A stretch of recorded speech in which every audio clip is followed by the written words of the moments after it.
honestly speaking, that I didn't like drugs. I was a little bit athletic when I was young, but then I don't know how I got onto this heroin.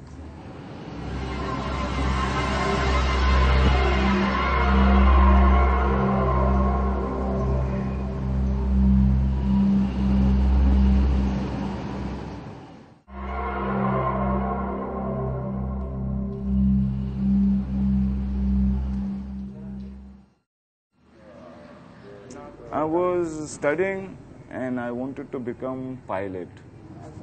By chance, I would say that I met some of my friends. I mean, I knew them. They used to use drugs.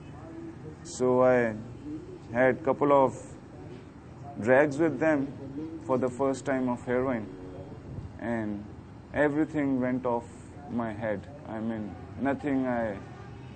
I enjoyed it. I forgot everything what I wanted to become and what problems I had. I didn't know that I'll get hooked onto it. I didn't know that. It is not without reason that heroin is the queen of hard drugs. But her pleasure comes with a price. For Norman, he has one final debt to pay, and it will cost him his life. Time we had this blood check. So they checked my blood, so I found out that I've got HIV. So that was very shocking. And as I say, I consider myself as a dead man now.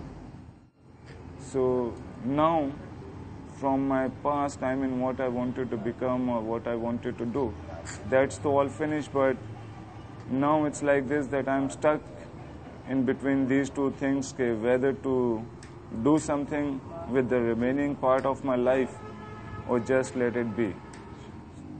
So I'm really thinking over these things now.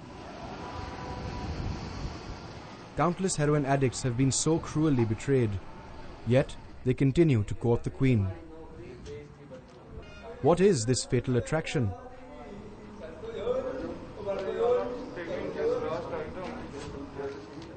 It's been described or compared to sexual pleasure.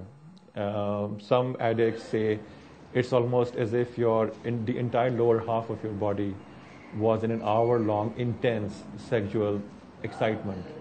So that's the craving, and that's the desire that's created by this drug. Now, unfortunately, I mean, it would be great if you could have this without consequences, but the high lasts just for an hour. And then once the drug level drops, then the withdrawal symptoms start to set in, and then nausea, abdominal pains, retching, just extreme discomfort, malaise. You don't feel like doing anything, and so all the negativity then sets in. And what that does is then that drives you to want the drug again, and so you want to escape the withdrawal. At the same time, you're craving the sexual pleasure, and so that combination is so complementary to each other. It just creates this vicious cycle.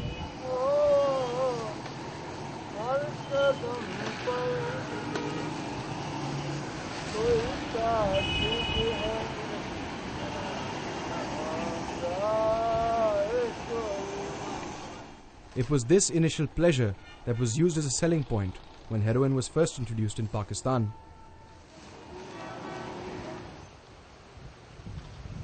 मेरे ज़िंदगी में इस तरह ये तूफ़ान आया जो मेरे खुशियों को बहा कर ले गया। मैंने अपनी जवानी पे मुझे बड़ा नाज था, मेरे अपने खूबसूरती पे बड़ा नाज था। तो एक दिन मेरा एक दोस्त ने कहा, वो हीरोइन लूज़ कर रहा था, तो उसने मुझे कहा कि यूनस तू शादीशुदा है। मैंने बोला हाँ। बोला ये एक सिगरेट ये पी लो और सेक्स में मज़ा आएगा। मैं बेवकूफ़ बन गया, मैं उसके बातों में आ गया। मैंने उसका एक सिगरेट हीरोइन मैंने पिया। बहरहाल मैं रात को घर पे गया तो मैंने बीवी के पास गया, मैं उससे सोबत करने लगा। बहरहाल वो सिगरेट ने मुझे इस तरह मज़ा दिया सेक्स में जो मैंने दूसरे दिन भी मैं ख्वाहिशमंद हुआ कि कभी सुबह होगा मैं फिर रात को पी के आऊँगा। लेकिन ये हीरोइन ने मेरी ज़िंदगी को इस तरह आग लगाया जो अभी तक बुझा नहीं।